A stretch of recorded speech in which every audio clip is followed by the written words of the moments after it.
निषाद राजगुरु कहते कैकेयी जी ने बहुत कुटिलता पूर्वक व्यवहार कर दिया। जिन राम जी के जीवन में सुख का समय आने वाला था, कैकेयी जी ने उन राम जी के जीवन में दुख ला के रख दिया। लगे मां कैकेयी को भला बुरा कहने। कौन कह रहा है? बोलिए, निषाद राजगुरु। और आप दर्शन करिए, जहां निषाद जी कह रहे हैं वहीं थोड़ी दूर सामने लक्ष्मण जी बैठ के पहरा दे रहे हैं। लक्ष्मण जी निषाद जी की सब बात सुन रहे हैं। लक्ष्मण भैया मन में सोचे, ये बाहर का आदमी मेरी मां को भला बुरा कह रहा है। लक्ष्मण जी ने तुरंत निषाद जी को अपने पास बुलाया, कहा भाई साहब मेरे पास आइए। बोले क्यों रो रहे हैं? बोले राम जी को बड़ा दुख हो गया। लक्ष्मण भैया पूछे, जिसको दुख होता है उसको रात में नींद आती है क्या? आप लोग बोलिए, जिसको दुख होता है उसको नींद आती है? अरे कोई बोल ही नहीं रहा है। हाँ, ऐसे बोलिए, नहीं आती। निषाद जी भी बोले नहीं आती। लक्ष्मण जी बोले राम जी को देखिए चकाचक सो रहे हैं, यदि इनको दुख होता तो इनको नींद आती, और आप कह रहे हैं कि मेरी मां कैकेयी ने दुख दे दिया। निषाद जी, आपको पता ही नहीं कि जीवन में कौन हमको दुख देता है और कौन हमको सुख देता है। निषाद जी पूछे कौन देता है? लक्ष्मण जी बोले कोई नहीं देता। ये मंत्र है, इसको ध्यान से सुनिएगा। लक्ष्मण जी कहते हैं, लक्ष्मण जी बोले निषाद जी, न जीवन में कोई किसी को दुख देता है, न जीवन में कोई किसी को सुख देता है। फिर हम अपने द्वारा किए हुए कर्म से सुखी होते हैं, हम अपने ही द्वारा किए हुए कर्म से दुखी होते हैं। मैं आपको उदाहरण दे रहा हूं। अच्छा, कुछ छूटेगा तो बताइएगा।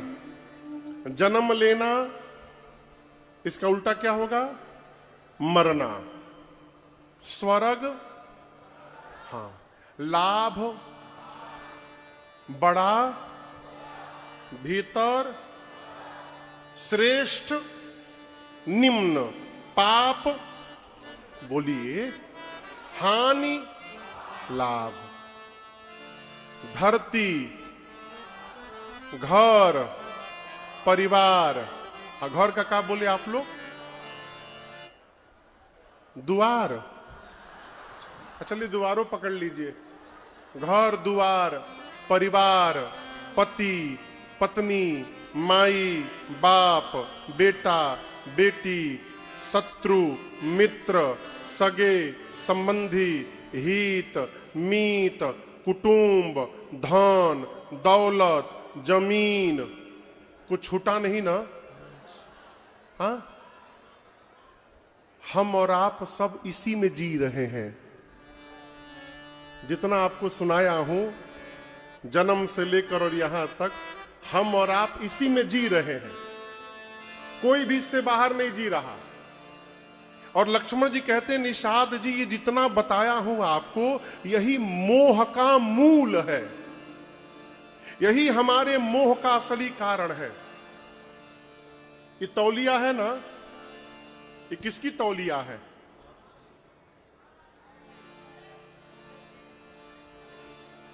कपड़े की।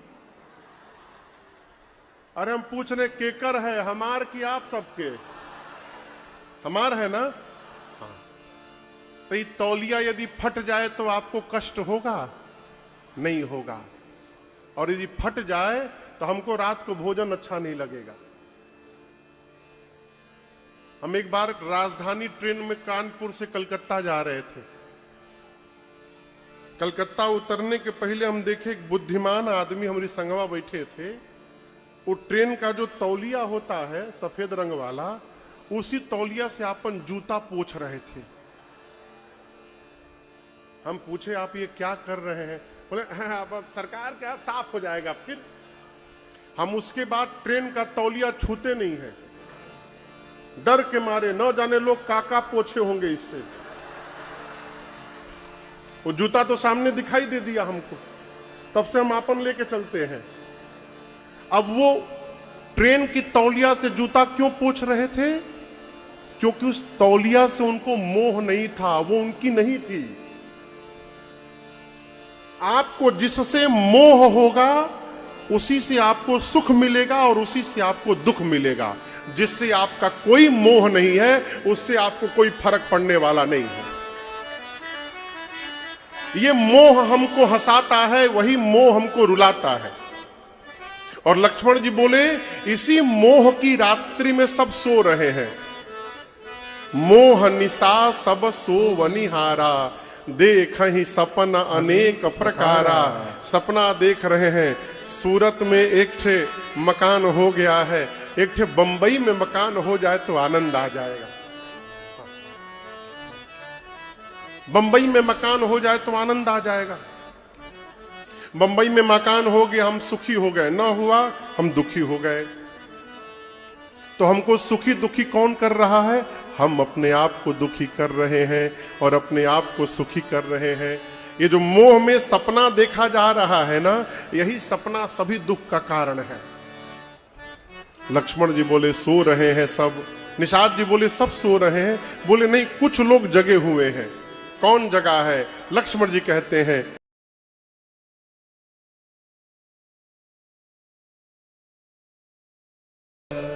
लक्ष्मण जी बोले मोह की रात्रि में सब सोए हैं, सब सपना देख रहे हैं। अच्छा आप बताओ, आप में से कौन है जो सपना नहीं देखता? रात वाला नहीं, दिन वाला सपना। ऐसा हो जाएगा तो वैसा कर लेंगे, फिर ऐसा बना लेंगे, फिर वैसा कर लेंगे। ऐसा कौन नहीं देखता? कौन कौन देखता है? हाँ, हम देखते हैं। कई लोग हमको देख के हाथ उठाए, देखते महाराज उठा रहे हैं कि नहीं उठा रहे हैं। यही सपना हमकर हसावत है, हमके रुलावत है। निषाद जी पूछे क्या सब सोए हैं? लक्ष्मण जी बोले नहीं, कुछ कुछ लोग जगे हैं। कौन जगा है? एही जग जामिनी जागही जोगी।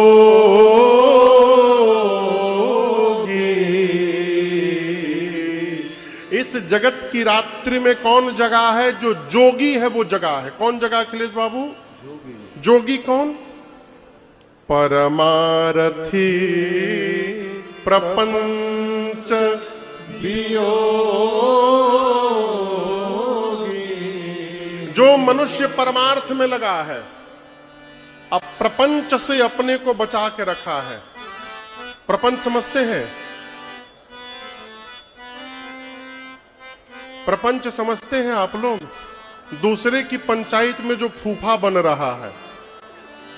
यहां कथा चल रही है ना, कई लोग ऐसे होंगे जो सबसे कहते हैं आ जाइए हम घुसा दें तहरा के वीआईपी में। यहां भी होंगे बहुत सारे लोग। हाँ हम जानते हैं ना, यह काम है हमारे कथा का। चतुर आदमी 5 आदमी को लाके बिठाएगा, पांचों का पास लेके बाहर चला जाएगा, फिर 5 आदमी को उसी पसवा पे लाके बिठाएगा। ऐसे लोग सब जगह रहते हैं, हर कथा में। ऐसा परपंची आदमी हम सबको ठीक कर देंगे।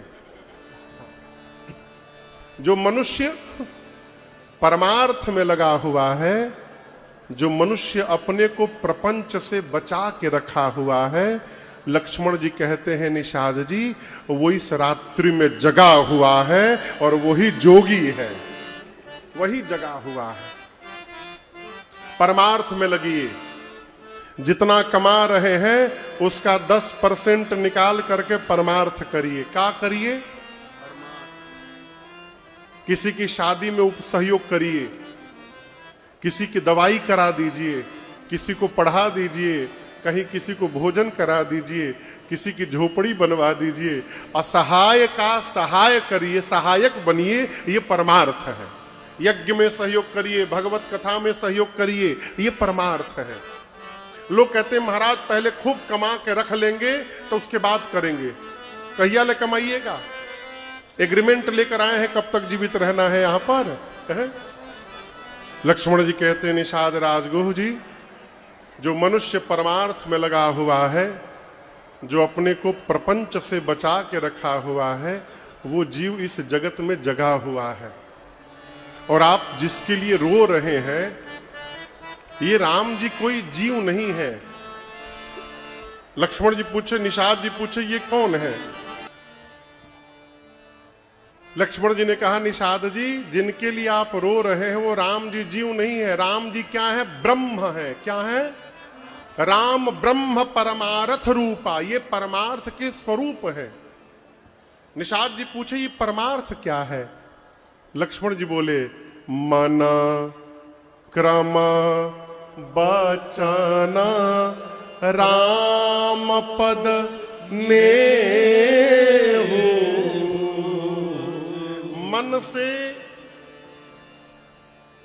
वचन से और कर्म से राम जी के चरणों में प्रीति हो जाना, यही मनुष्य के जीवन का सर्वश्रेष्ठ परमार्थ है। और ये राम जी ब्रह्म है।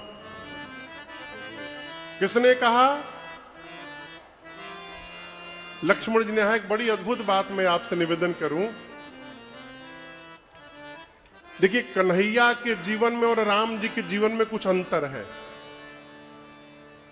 भगवान श्री कृष्ण जन्म लेते लीला शुरू कर दिए। अकासुर, बकासुर, घकासुर, ये जितने ससुर असुर थे, सबको मारा कृष्ण जी ने। किसी को उलाट के मारे, किसी के ऊपर चढ़ के मारे, किसी के भीतरी घुस के मारे, किसी को फाड़ के मारे, किसी को उड़ा के मारे। लेकिन आप दर्शन करिए, राम जी जन्म लेने के बाद जब तक रावण को समाप्त नहीं कर दिए, तब तक भगवान ने कहीं ये प्रकट नहीं होने दिया कि मैं भगवान हूं। आप मानस जी को पढ़िएगा, हमेशा राम जी अपने को छिपा के रखे हैं, किसी को नहीं बताने दिए कि मैं भगवान हूं। अब मेरा एक प्रश्न है, जिस बात को स्वामी छिपा रहा है, क्या सेवक को वो बात जगत में बताना चाहिए किसी को? कहिए। तो लक्ष्मण जी ने निषाद राजगुह से क्यों बता दिया कि राम जी जीव नहीं है, राम जी ब्रह्म है? ये क्यों बताया? केवल इतना नहीं बताया, ये भी बताया कि राम जी के चरणों में प्रीति करना ही असली परमार्थ है। ऐसा मन में भाव आता है कि लक्ष्मण जी ने बताया नहीं है, राम जी ने लक्ष्मण जी के हृदय में प्रेरणा देकर और ये बात उनके मुख से निकलवा दी है। जानते हैं क्यों? जहां लक्ष्मण जी और निषाद राजगुह बात कर रहे हैं, वहीं बगल में केवट भैया खड़े होकर पहरा दे रहे हैं। तो राम जी केवट जी का उद्धार करना चाहते हैं और केवट जी के कान तक ये बात पहुंचाना चाहते हैं कि राम जी जीव नहीं ब्रह्म हैं और इनके चरण में प्रेम करना ही असली परमार्थ है। जय हो। ये केवट जी तक बात पहुंचाना चाहते हैं भगवान। और एक बात और समझिएगा, बताया किसी और को जाता है, समझ किसी और को आ जाता है।